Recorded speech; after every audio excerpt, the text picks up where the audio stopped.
Good morning friends, అందరికీ గురు పూర్ణిమ శుభాకాంక్షలు. Yesterday we were discussing human rights, particularly in relation to Article 20, Clause 3 of the Constitution, which you can say right against self-incrimination. Some of the students got a doubt about DNA test, right? So don't be puzzled. What is this DNA test and what is right against self-incrimination, Article 20? How can they match each other, or is it a mismatch? We'll discuss all these things. Right, Article 20, Clause 3 of the Constitution of India says, no person accused in an offence shall be compelled to be a witness against himself. This is the core principle. So you cannot make an accused basing on the confession given by him to you, or you cannot cite him as a witness basing on his evidence. There should be other evidence, right? So this is based on the legal maxim. So for everything there are legal maxims. This is legal maxim, that is nemo tenetur, T-E-N-E-T-R, nemo tenetur prodire, P-R-O-D-R-E, accusere sipsum. So nemo tenisure prodire accusere sipsum.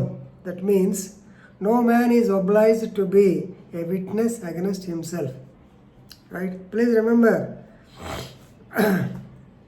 actually the courts, they are reluctant to accept evidence based on the DNA test, because it challenges to right to privacy and also right against self-incrimination of an individual. Right, now let us know what is DNA.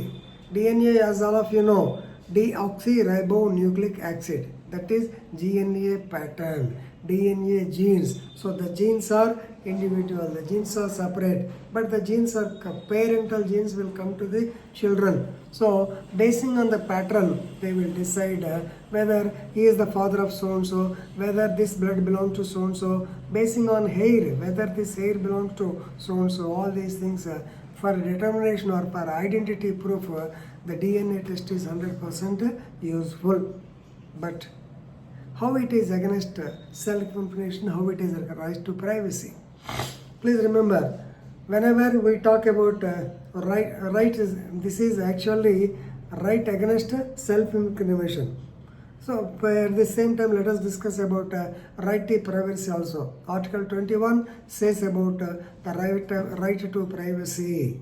So no one shall be subjected to unnecessary exposure. Of course, previously also I told you my own example, but best example is I think Karak Singh versus State of Uttar Pradesh 1962. Karak Singh was he was involved in so many dacoity cases. Of course, no case was proved against him, he came out, but still the history sheet is pending on him, and the police, under the guise of checking his movements, they tapped his door in the dead of night, and he says it is against right to privacy. Yes, the court agreed that it is against right to privacy, because the police can have an unobtrusive watch. Without his knowledge, they can watch each movement. This is right to privacy. Now coming to DNA test.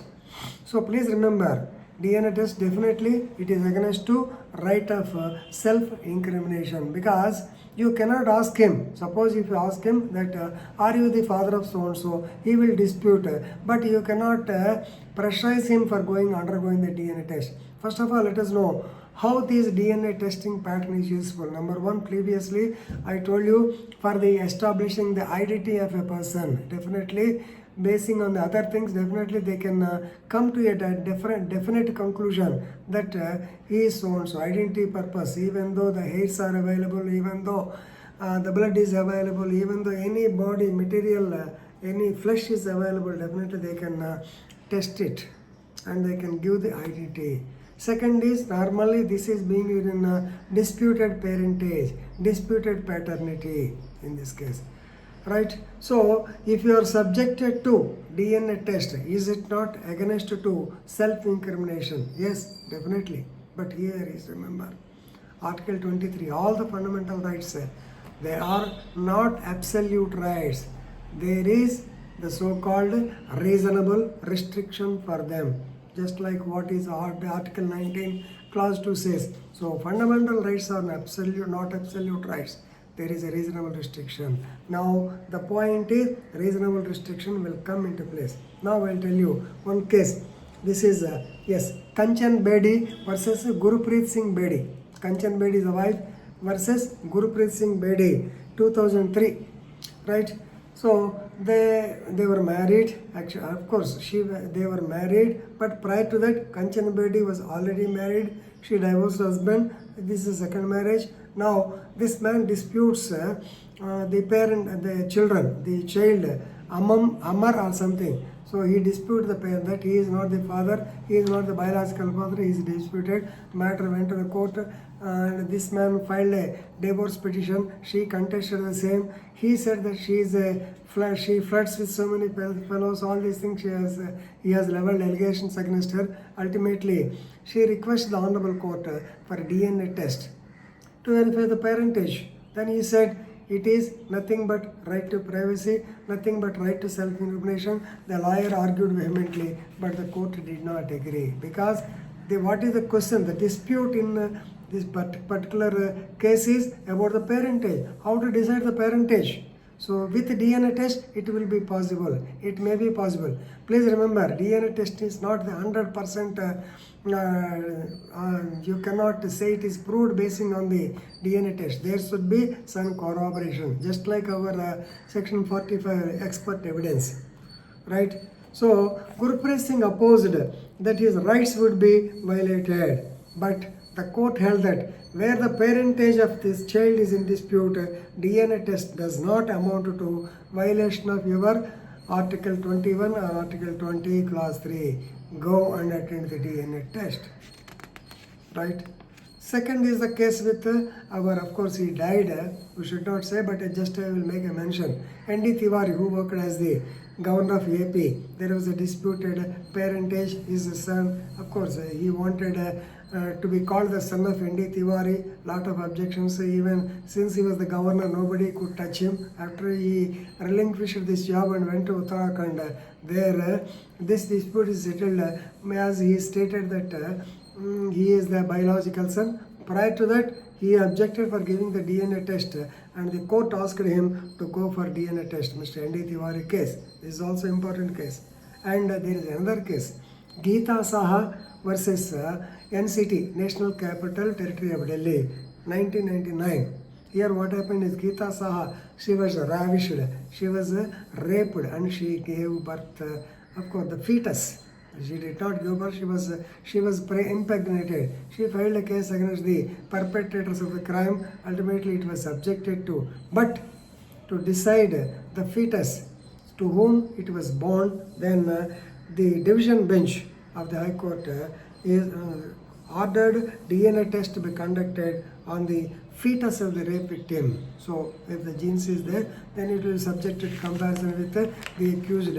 So such is the importance of DNA test. You cannot say that it is a violation of Article 20, Clause 3. Please remember, they are not absolute rights. Fundamental rights are there. We have to enforce the right, but they are not absolute rights. There are reasonable restrictions also. Right here what I will read.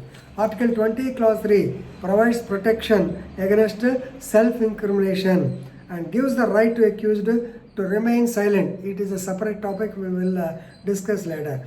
The law says an accused cannot be tortured or to make a confession, right? And no duress, that means no force should be exercised on him to obtain the information. So that is what is called self-incrimination, right? But scientific methods, definitely we are advancing in technology and we have to catch the technology and we have to stay tuned with the technology. So likewise, so definitely DNA test will be allowed. Likewise, please remember, as far as the cases like polygraph test, narcoanalysis test, I think narcoanalysis, polygraph test, and lie detector test, all these things, normally the court will not give permission unless the accuser or the person himself agrees, because it is against to right against self-incrimination.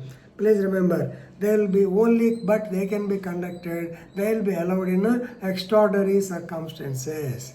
Right? So this is regarding DNA test. It applies to polygraph or lie detector, narcoanalysis also. Only thing is, you have to get the nod or concurrence from the accused. If he doesn't give concurrence, then the court may direct him to appear for the test.